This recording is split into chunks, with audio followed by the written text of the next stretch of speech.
Let me set the scene for you. Imagine ancient Gaul in the middle of the 1st century before Christ.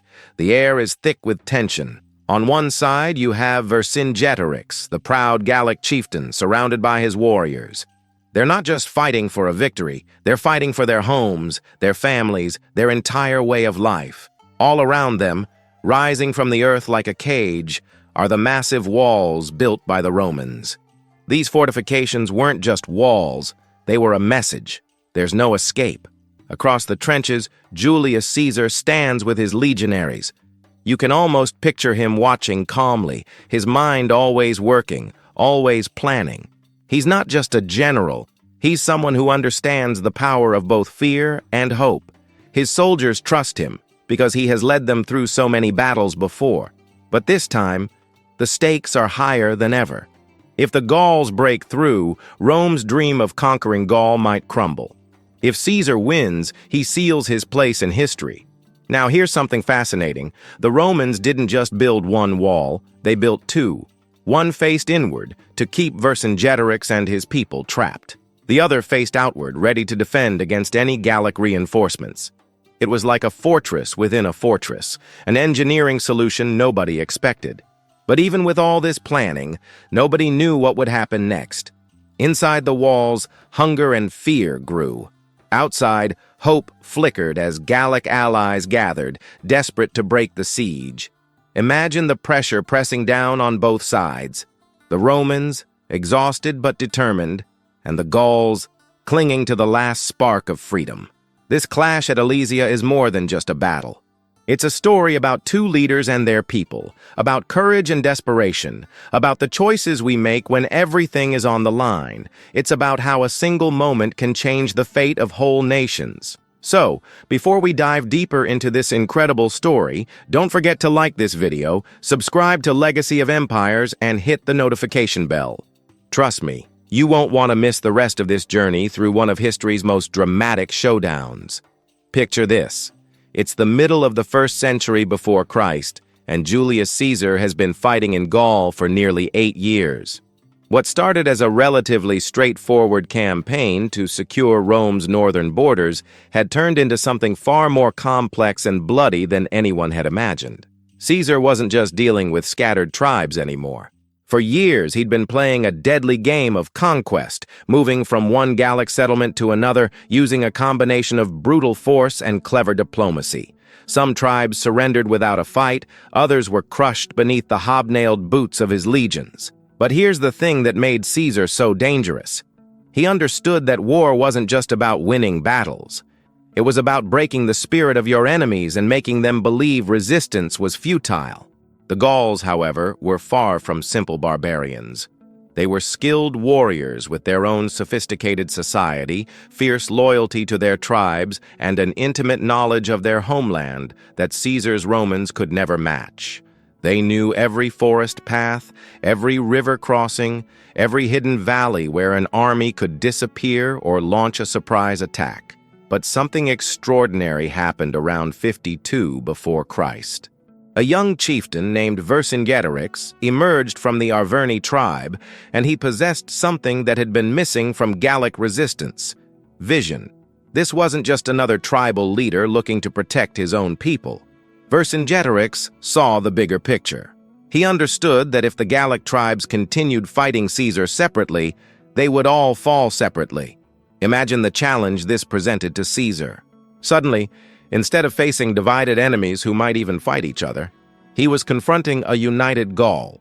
Vercingetorix traveled from tribe to tribe, speaking passionately about freedom and survival. He convinced warriors who had been enemies for generations to put aside their ancient feuds and stand together against Rome. The young Gallic leader was brilliant in his own right. He knew he couldn't defeat Caesar's disciplined legions in open battle, so he developed a strategy that would hit the Romans where they were most vulnerable: their supply lines. Vercingetorix ordered a scorched earth campaign. As Caesar's army advanced, the Gauls would burn their own crops, destroy their own villages, and retreat deeper into the countryside. The idea was to starve the Romans out, forcing them to either retreat or scatter their forces looking for food. This was psychological warfare at its finest. Caesar found himself in a land where nothing was as it seemed. Villages that should have been full of supplies were empty and burning. People who might have provided intelligence or traded for food had vanished into the wilderness.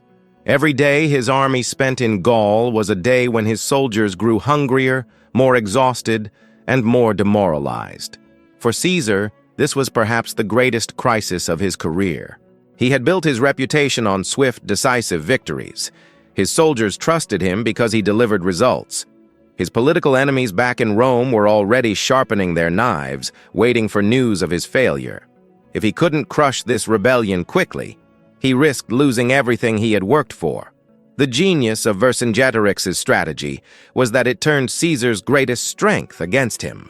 The Roman war machine was incredibly efficient, but it required massive amounts of food, equipment, and reinforcements. Cut off those supplies, and even the most disciplined legions would eventually crumble. As the campaign dragged on, both leaders knew they were heading toward a final confrontation. Caesar couldn't retreat without destroying his career and potentially destabilizing Rome itself. Vercingetorix couldn't keep running forever without losing the support of his allied tribes. The stage was being set for a showdown that would determine not just the fate of Gaul, but the future of the Roman Empire itself. The fortress town of Alesia would become the place where these two brilliant minds would clash in what many consider the most strategically complex siege in ancient history. To understand what happened at Alesia, you need to know the two men whose clash would echo through history. On one side stood Julius Caesar, already in his 40s, a man who had spent his entire life mastering the deadly dance between warfare and politics. On the other was Vercingetorix, probably in his early 30s, a warrior king who would become the last great hope of free Gaul. Caesar was the kind of leader who inspired both absolute loyalty and deep fear. His soldiers would follow him anywhere, not just because he was brilliant in battle, but because he genuinely cared about their welfare. He knew their names, shared their hardships, and made sure they were well-fed and well-paid. When a legionnaire was wounded, Caesar would visit him personally. When they won a victory, he made sure the spoils were shared fairly. But here's what made Caesar truly dangerous. He thought like a politician even in the middle of a battle. Every decision he made was calculated not just for immediate military advantage, but for how it would play out in the forums and senate houses of Rome. He understood that winning a war meant nothing if you lost the peace that followed. Caesar had this remarkable ability to see several moves ahead, like a master chess player. While his enemies were focused on the current battle, he was already planning the next campaign, the next alliance, the next political maneuver back home.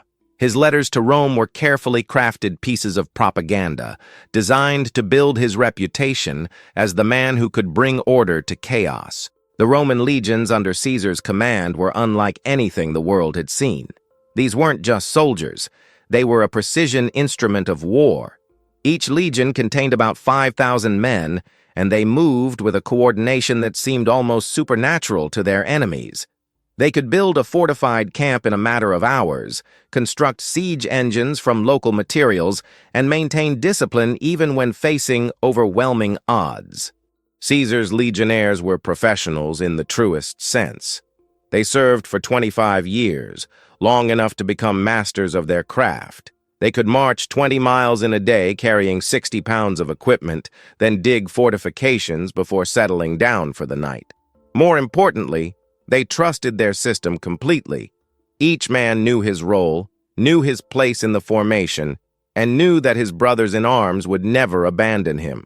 Now, Vercingetorix was an entirely different kind of leader. Where Caesar was calculating, Vercingetorix was passionate.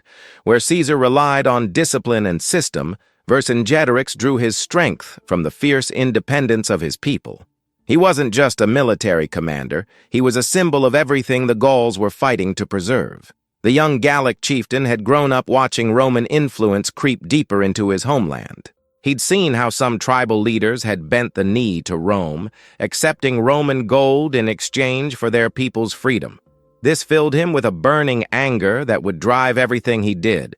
Unlike many of his contemporaries, Vercingetorix understood that this wasn't just about his own tribe or his own territory. This was about the survival of an entire way of life. What made Vercingetorix so formidable was his ability to inspire ordinary people to do extraordinary things. Gallic warriors were already renowned for their courage, but under his leadership, they became something more. They became true believers in a cause. When Vercingetorix spoke about freedom, about the right to live according to their ancestors' customs, grown men would weep with emotion. The Gallic leader possessed an intuitive understanding of guerrilla warfare that was centuries ahead of his time.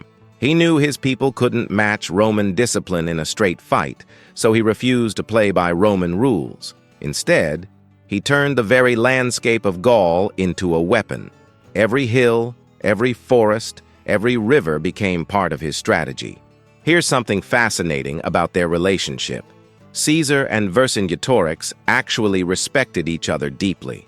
Caesar, in his writings, praised his opponent's intelligence and courage. Vercingetorix, even in defeat, maintained his dignity in a way that impressed his captor. They were both products of warrior cultures that valued honor above life itself.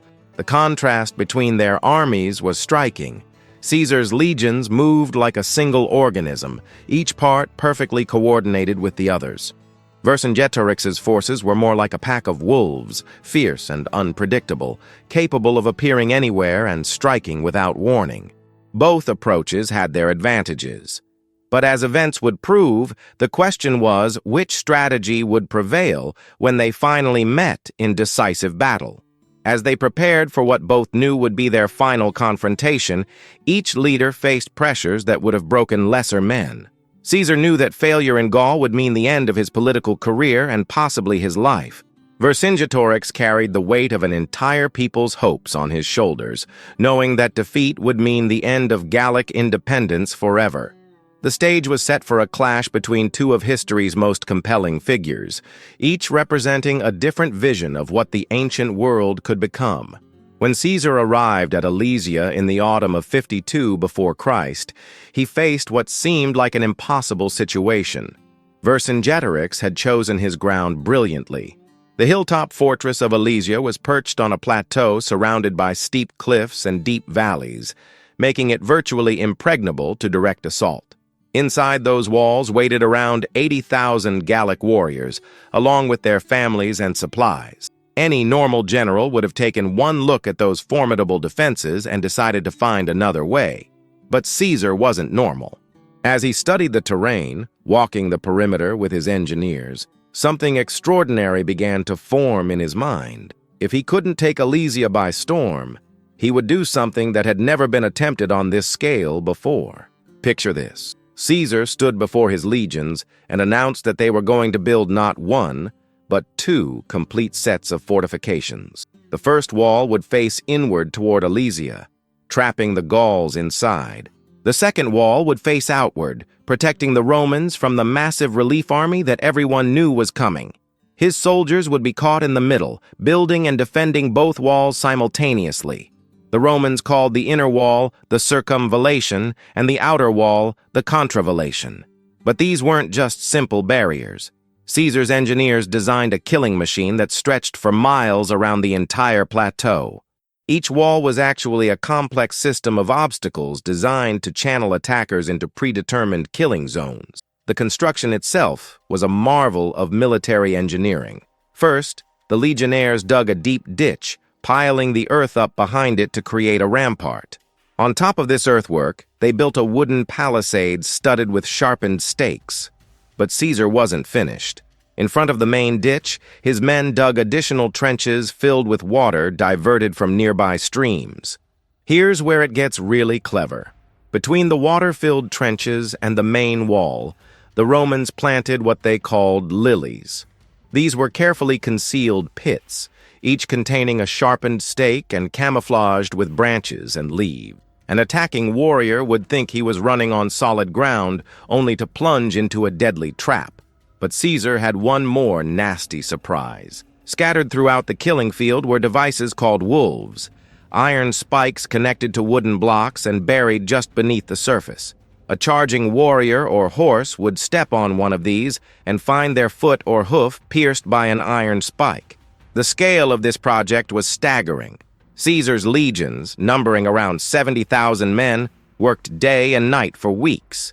They cut down entire forests, moved thousands of tons of earth, and diverted rivers, all while knowing that at any moment they might come under attack from either direction. Inside Alesia, Vercingetorix watched this construction with growing alarm. He could see exactly what Caesar was doing, and he understood the brilliant trap that was being built around him. The Roman general was essentially creating a fortress within a fortress, with the Gauls trapped in the inner circle and the Romans protected in the middle. The psychological pressure on both sides was enormous. Caesar's soldiers were exhausted from the constant construction work, and they knew they were trapped between two enemy forces. Many of them must have wondered if their general had finally pushed his luck too far. Meanwhile, the Gauls inside Alesia faced a terrible choice: attack the growing Roman fortifications while they were still incomplete, or wait for the relief army and risk starvation. Vercingetorix chose to attack. In wave after wave, his warriors charged down from the plateau, their war cries echoing across the valley. These weren't desperate or disorganized assaults. The Gallic leader coordinated his attacks carefully, sending his best warriors against what he thought were the weakest points in Caesar's defenses. The sight must have been terrifying. Thousands of Gallic warriors, their faces painted for war, their hair stiffened with lime, charging across the killing field toward the Roman walls. Many fell into the concealed pits or were impaled on the iron spikes, but others made it through. They threw themselves against the wooden palisades with such fury that in several places the Roman defenses nearly broke. Caesar himself was everywhere during these attacks, moving from one threatened section to another, his scarlet cloak making him easily recognizable to friend and foe alike. Roman historians tell us that he would grab a shield and join the fighting personally when the situation became desperate. His presence alone was often enough to steady wavering legionnaires and inspire them to hold their ground. But here's what made these battles so brutal. Every attack was essentially a suicide mission. The Gauls knew they were charging into a death trap, but they also knew that if they didn't break out soon, they would all starve. The Romans, meanwhile, fought with the desperate courage of men who knew that retreat was impossible. The fighting went on for days. Bodies piled up in the ditches, and the water ran red with blood. Both sides were pushed to their absolute limits. Caesar's carefully constructed defenses held, but just barely. There were moments when a single breakthrough might have changed everything. What made Caesar's strategy so brilliant was that he had turned the siege into a race against time. The Gauls inside Alesia were running out of food, but so were the Romans. Caesar's supply lines were stretched dangerously thin, and he knew that if the massive Gallic relief army arrived before his fortifications were complete, his entire force would be annihilated. The engineering achievement alone was remarkable enough to ensure Caesar's place in military history. But the real genius lay in the psychological warfare. By building those double walls, Caesar had created a situation where three separate armies were all fighting for their survival simultaneously, with his forces caught in the middle but controlling the battlefield. Did Caesar's genius outmatch Vercingetorix's courage? Drop your thoughts below, like this video, and share it with fellow history buffs. The battle for Alesia wasn't just about grand strategy and military genius. It was about real people facing impossible choices, and the human cost of those decisions echoes through the ages in the voices of those who lived through it. Inside the fortress walls of Alesia, families huddled together as the food supplies dwindled day by day. Mothers watched their children grow thinner, knowing that every scrap of bread they gave them was one less for tomorrow. The warriors who had answered Vercingetorix's call weren't just fighting for abstract concepts like freedom or honor.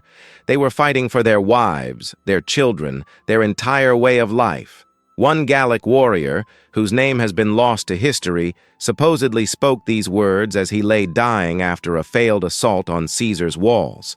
"We fought not for glory, but for our homes. To see the Roman eagle fly over our lands, it is a fate worse than death."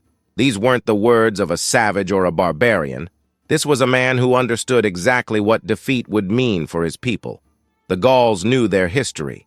They had watched other tribes submit to Rome, and they had seen what happened afterward. Roman tax collectors would arrive, demanding tribute that left families struggling to survive. Roman merchants would flood their markets, undercutting local craftsmen. Roman customs would gradually replace their own traditions until their children grew up speaking Latin instead of their ancestral tongue. But the Romans trapped between those double walls were suffering too. A centurion named Marcus, whose account survived in fragments, wrote to his wife back in Rome, "The gods favored us that day, but the stench of death, it will never leave me." This wasn't the boastful letter of a conqueror. This was a man trying to process the horror of what he had witnessed and participated in. Roman soldiers weren't mindless killing machines. They were farmers and craftsmen who had been recruited from all across the Mediterranean world. Many of them had families of their own, wives and children they hadn't seen in years. They followed Caesar because they trusted him, because military service was their path to citizenship and a better life. But that didn't make the killing any easier. The psychological pressure on both sides was crushing. Inside Alesia, arguments broke out daily about what to do next. Some warriors wanted to fight their way out immediately, preferring to die in battle rather than slowly starve. Others argued for waiting, hoping that the relief army would arrive in time.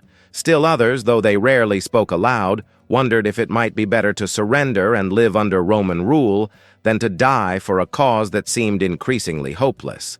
Vercingetorix himself faced the most terrible burden of all. He had convinced these people to follow him, had promised them that united Gaul could stand against Rome. Now he watched families rationing their last handfuls of grain, while children cried from hunger. The weight of that responsibility would have crushed most men. One story that has come down to us tells of a young Gallic woman who approached Vercingetorix during the darkest days of the siege. She was carrying her infant son, and she asked him a question that cut straight to the heart of their situation. "My lord, will my boy grow up free, or will he grow up Roman?" Vercingetorix, according to the tale, couldn't answer her. He simply touched the child's head and walked away. The Roman soldiers had their own struggles. They were working day and night to maintain their fortifications while fighting off attacks from two directions. Sleep became a luxury they could rarely afford. Food was rationed almost as strictly as it was inside Alesia. Disease spread through the cramped conditions of their camps. A Roman legionnaire named Gaius wrote in his journal, "We dig graves in the morning and sleep in them at night. Every dawn brings new attacks. Every sunset brings new dead. I dream of my father's farm, of the olive trees and the smell of bread baking. Will I ever see home again?" But perhaps the most haunting voices came from the non-combatants. Gallic women and children trapped inside Alesia, Roman camp followers caught between the walls, merchants and craftsmen who had been swept up in events far beyond their control. These were the people who suffered most, and their stories remind us that war is never just about the men who fight it. One account tells of a Gallic elder who had lived through many tribal wars, but had never seen anything like this. He spoke to a group of young warriors who were preparing for what they knew would be their final charge. "My sons, our ancestors fought with honor on open fields under the sky. This is not war. This is something else entirely." The Romans, for their part, were beginning to understand that they weren't just conquering territory. They were destroying an entire civilization. A Roman officer wrote, "We came to bring order to chaos, but perhaps we have only brought chaos to order." These people had their own ways, their own laws, their own gods. What right do we have to replace them with our own? As the siege dragged on, both sides began to face moral questions that had no easy answers. Inside Alesia, the decision was made to expel the non-combatants, the old people and children who couldn't fight but were consuming precious food. These innocent people were driven out of the fortress, only to find that Caesar wouldn't let them pass through his lines either.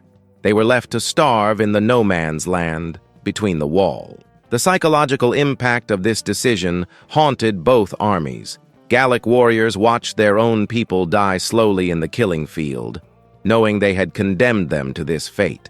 Roman soldiers, many of them fathers themselves, watched children cry for food they were forbidden to give.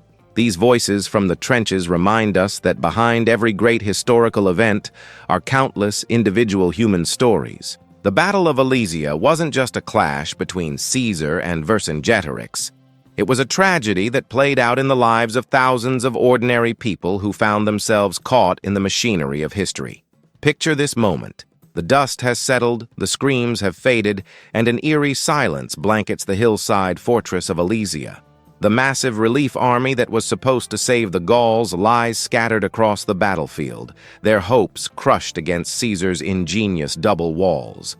Inside the fortress, 80,000 starving warriors face a terrible reality.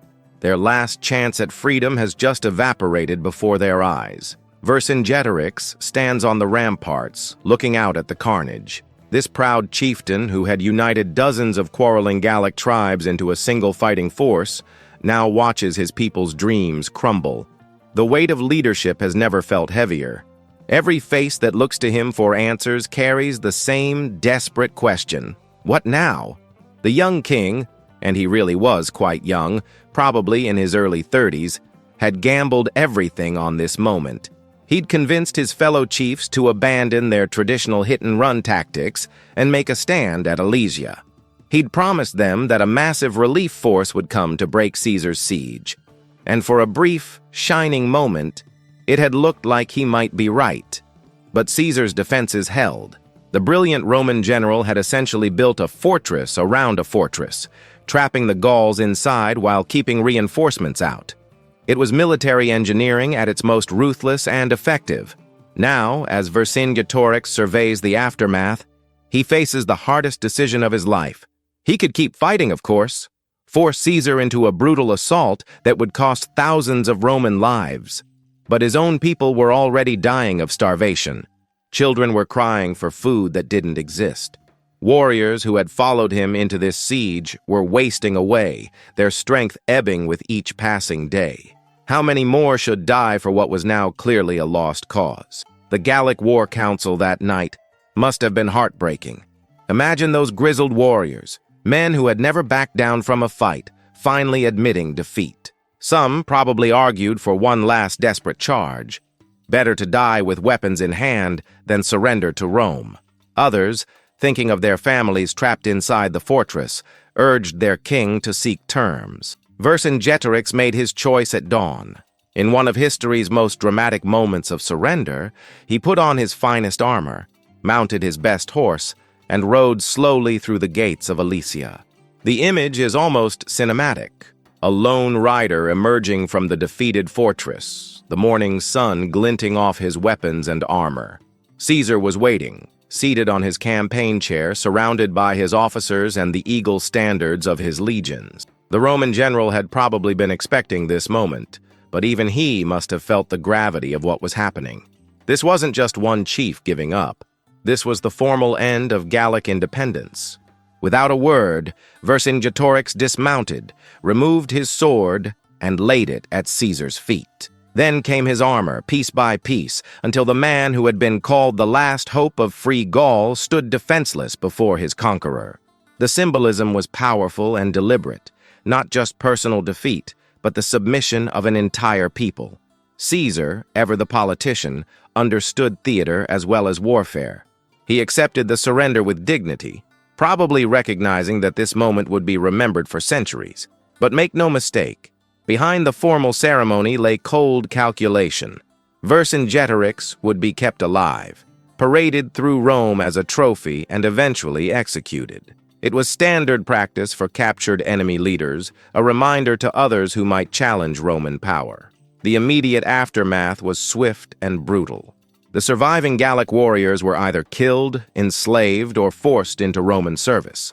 Their families faced similar fates. Entire communities that had supported the rebellion were scattered to the winds. The complex web of alliances that Vercingetorix had so carefully constructed simply dissolved. But perhaps the most profound change was psychological. For generations, the Gallic tribes had seen themselves as unconquerable. Yes, they fought among themselves constantly, but they'd always believed that their fierce independence and warrior culture made them invincible against foreign invaders. Alesia shattered that belief forever. The survivors carried stories of Roman military might back to their villages, tales of unstoppable legions, incredible engineering feats, and commanders who seemed to anticipate every move. These stories spread like wildfire, creating a reputation that would make future conquests easier.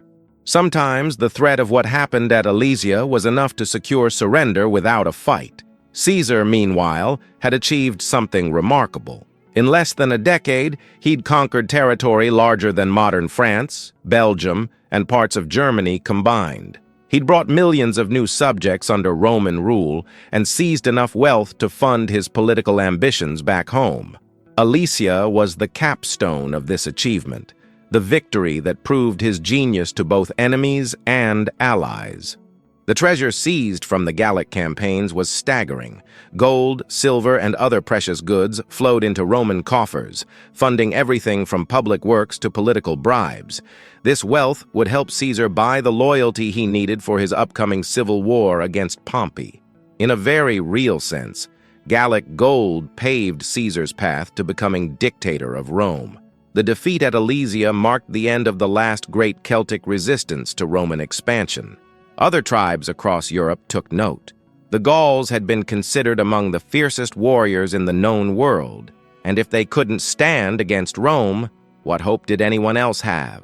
The psychological impact rippled far beyond Gaul's borders. For the common people of Gaul, life under Roman rule brought both benefits and hardships. Roman roads, aqueducts, and cities would transform the landscape. Roman law would replace traditional customs. Latin would gradually push out local languages. It was cultural transformation on a massive scale, the kind that echoes through centuries, yet something of Gallic culture endured. The Romans were smart enough to adopt useful local practices and co-opt existing power structures where possible. Many Gallic nobles who submitted early kept their positions, becoming Roman citizens and even senators. But they did so as Romans, not as free Gauls. The shadow of Alesia stretched far into the future. When later rebellions occurred, and they did, Roman commanders would point to the fate of Vercingetorix as a warning. The message was clear. This is what happens to those who defy Rome. The psychological warfare was often more effective than actual battles. Standing on that hillside today, you can almost feel the weight of what happened there. Alesia wasn't just the end of a siege or even a war. It was the moment when the ancient world shifted on its axis, when the last great barrier to Roman dominance in Western Europe finally crumbled. The echoes of that surrender still resonate in the languages, laws, and cultures of modern France and beyond. You know what's fascinating? Sometimes a single battle doesn't just change who wins or loses, it reshapes the entire course of human history. That's exactly what happened at Alesia. When Vercingetorix laid down his sword, he wasn't just surrendering a fortress or even ending a war. He was unknowingly setting in motion events that would transform the ancient world and echo through the next 2,000 years. Think about Caesar's position before Alesia. Sure, he was already famous, but he was also deeply in debt and politically vulnerable. His enemies back in Rome were sharpening their knives, waiting for him to fail so they could destroy him. The Gallic campaigns had been profitable, but they'd also been risky. One major defeat could have ended his career permanently, maybe even cost him his life. But Alesia changed everything. The victory didn't just fill Caesar's treasury with Gallic gold, it gave him something far more valuable, an army of hardened veterans who were personally loyal to him. These weren't just soldiers following orders anymore. They were men who had shared incredible hardships and impossible victories with their commander.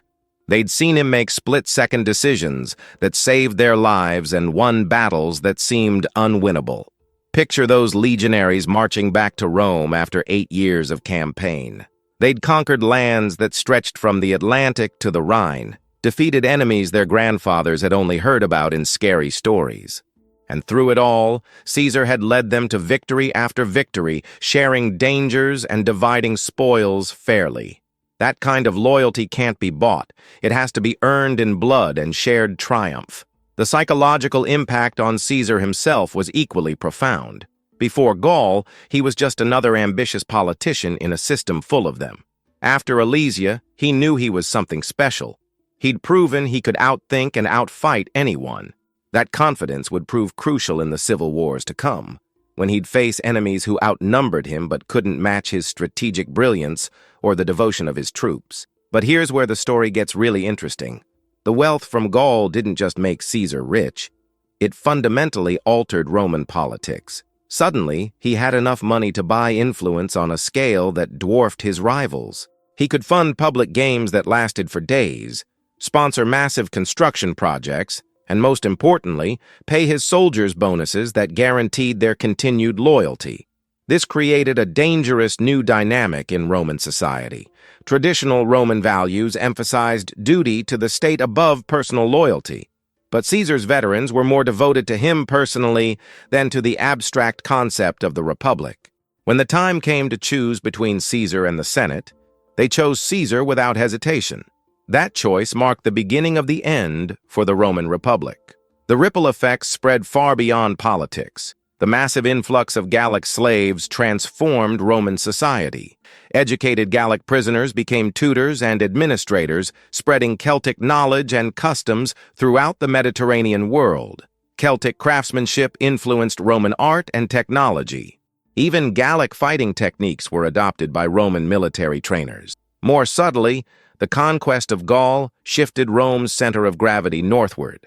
Before Caesar, Rome was primarily a Mediterranean power, focused on Greece, Asia Minor, and North Africa. After Gaul, the empire's future lay increasingly in Europe.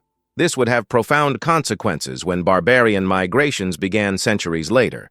Rome had to defend territories that Caesar had conquered. The administrative challenges of governing Gaul also forced innovations in Roman government.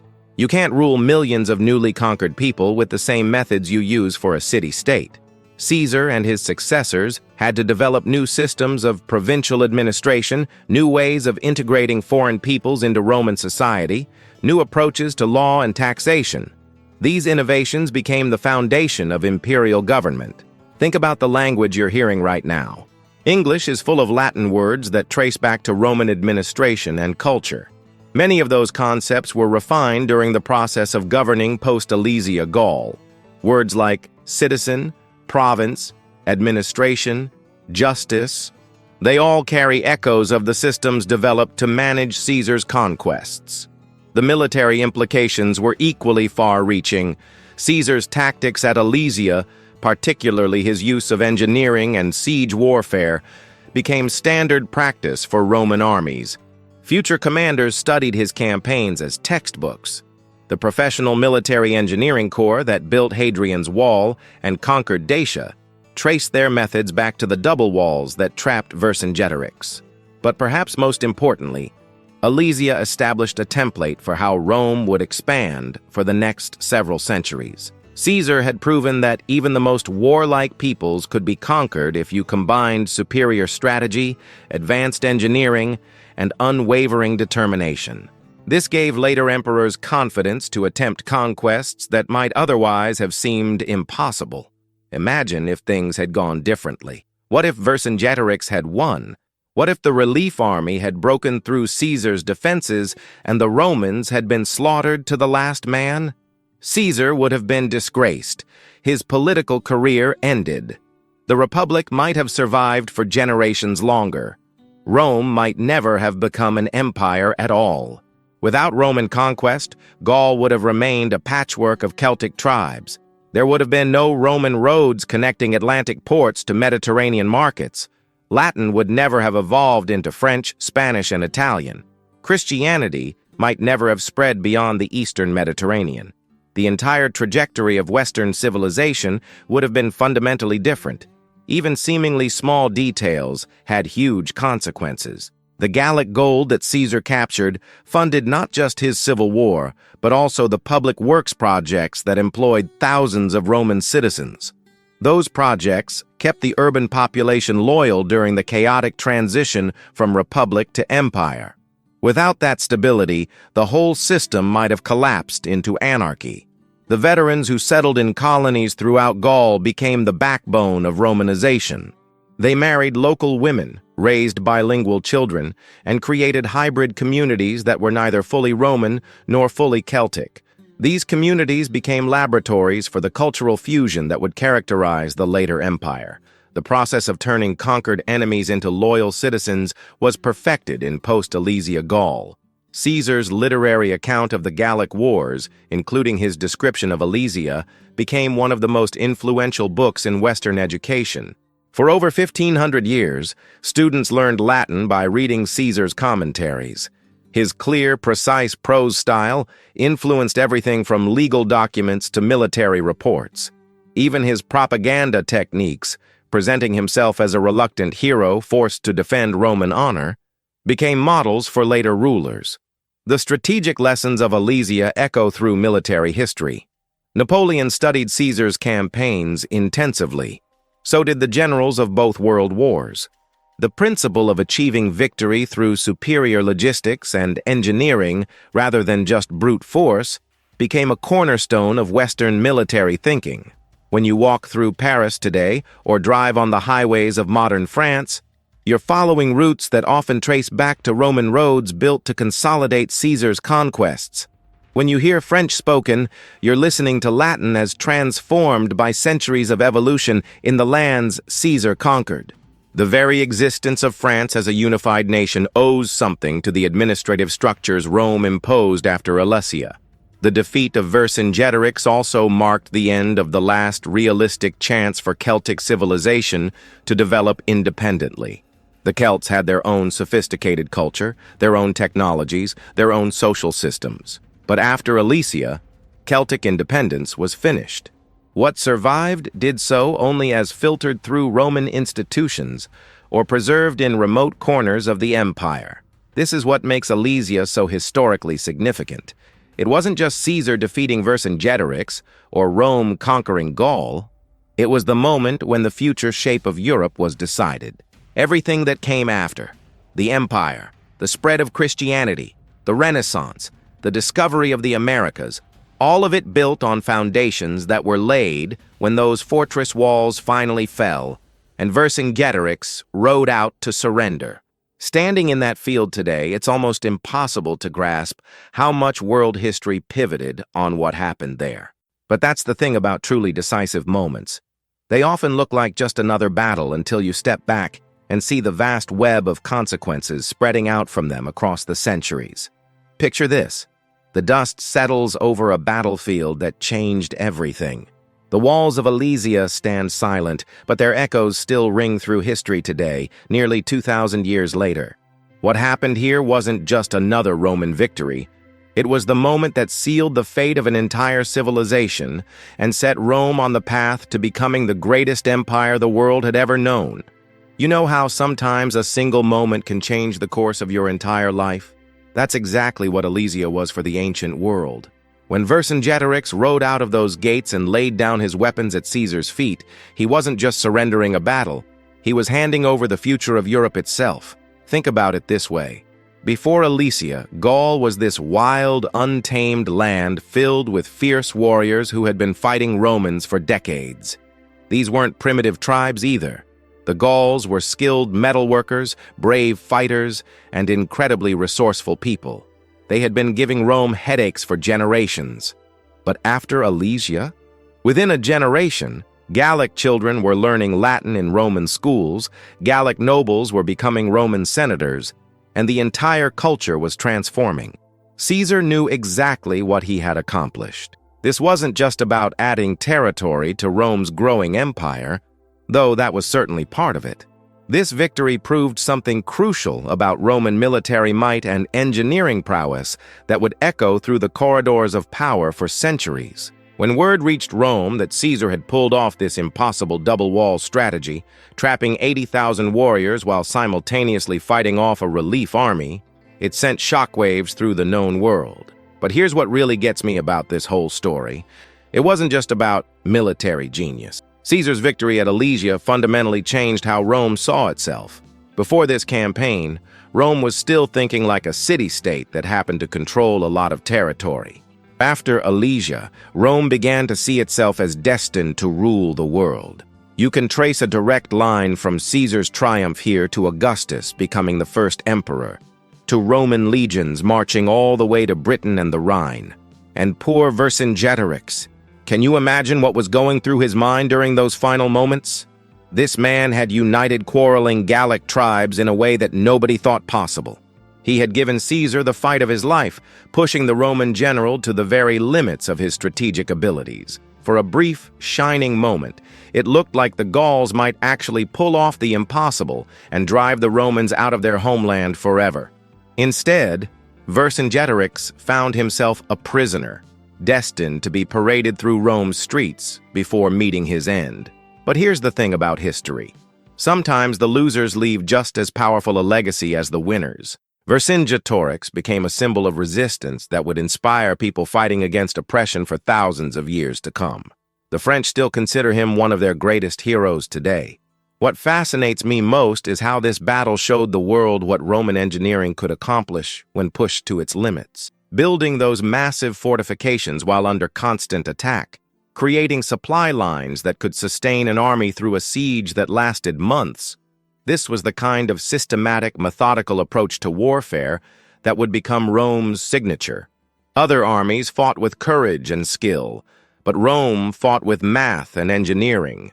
The ripple effects of Alesia spread far beyond the battlefield itself. With Gaul finally pacified, Caesar had proven himself as one of history's greatest military commanders. But that success also made him incredibly dangerous to the politicians back in Rome, who had been watching his rise with growing alarm. You could argue that the path from Alesia led directly to Caesar crossing the Rubicon, to civil war, to the end of the Roman Republic itself. In a way, Vercingetorix and Caesar both got what they feared most. Vercingetorix had fought to preserve Gallic independence and ended up watching his people become Romans. Caesar had fought to secure his political future and ended up destroying the very system he was trying to master. The irony is almost too perfect. Standing here at the end of this incredible story, you realize that Alesia wasn't just about two armies clashing on a hilltop in ancient Gaul. It was about the collision of two different ways of seeing the world. The Roman vision of organized, systematic expansion versus the Gallic ideal of fierce, independent tribal identity. When the dust settled, one vision had triumphed completely, reshaping the map of Europe in ways that we still live with today. The Battle of Alesia reminds us that history turns on moments of incredible human drama, moments when everything hangs in the balance and the decisions of a few individuals echo through the ages. Caesar's ruthless brilliance and Vercingetorix's tragic defiance created a story that still captivates us because it captures something essential about the human experience. Our endless struggle between the desire for freedom and the inexorable march of change. Fortune may have favored Caesar that day, but history remembers them both, the conqueror and the conquered, locked together forever in one of the most decisive moments the ancient world ever witnessed. If this epic tale stirred your spirit, leave a comment, like this video, and subscribe to Legacy of Empires for more sagas of war, glory, and the men who shaped the world.